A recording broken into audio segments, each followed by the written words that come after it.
Welcome back to the Midnight Scooby Show! And Gator Month continues with a review of the gruesome game of the Gator Ghoul from the first season of the Scooby-Doo show.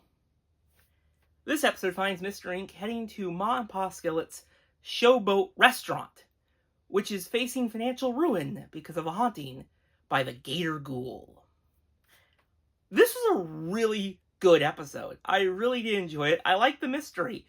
I think it's a really fun one to solve. There's not many suspects on the showboat, so you definitely have to kind of look at all the clues that they found. And I will say, I like the Gator Ghoul. I think it's a great little design. I like the addition of the glowing yellow eyes. I think that definitely adds to its kind of eerie factor, and it definitely stands out among the other Gator design that we saw in the comic. I think it adds just a little bit more to it. And I really like how it moves and haunts the showboat. And one thing interesting about the Gator Ghoul is they do wonder, at least Daphne wonders, that it is maybe a robotic creature. And they do find a movie costume later in the episode without a head from a production that happened recently in the swamp. I think that's a really cool idea to have a robotic gator creature, which does come true in the future with, of course, Cyber Chase. And this episode features an appearance from one of the members of the Scooby family, and that is Scooby-Dum.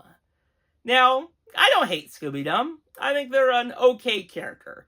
In times I think they're slightly better than Scrappy-Doo, and I really do like the idea that they're just keen on becoming a police dog, and they like to solve mysteries, but of course that mystery solving kind of leads to some accidental prone moments where they either stumble into something or kind of mistake someone else for being the suspect. There's a lot of hilarious moments as they're trying to get on the case. Dun-dun-dun-dum. I really do enjoy the first interaction, though, with Scooby-Doo and Scooby-Dum. That little dance that they do in their interaction was just awesome. I did really like that.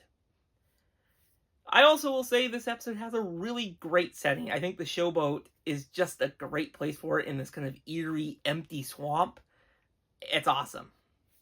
Now, as this mystery unfolds, it is discovered that the Gator Ghoul is Alice Dovely, who was terminated as a secretary for the president of Kooky Cola. And their scheme was to basically get the Finoki Fizz recipe by bankrupting Ma and Pa Skillet. That's not nice of them. They seemed so nice earlier in this episode. But it would have made them a lot of money if it wasn't for Mystery Inc. stopping them. And I really did enjoy the way that they got stopped in this episode. It was hilarious that they just covered Shaggy, Scooby, and Dum in just flour and put them in that kind of, fritter batter, and it just stuck the Gator Ghoul. Overall, this episode was really enjoyable, and I would really recommend it if you have not watched it yet.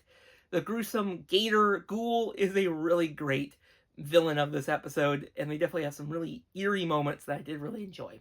What did you all think of this story? If you did watch it, let me know your thoughts in the comments below, and I'll see you all in the next video. Bye, everyone.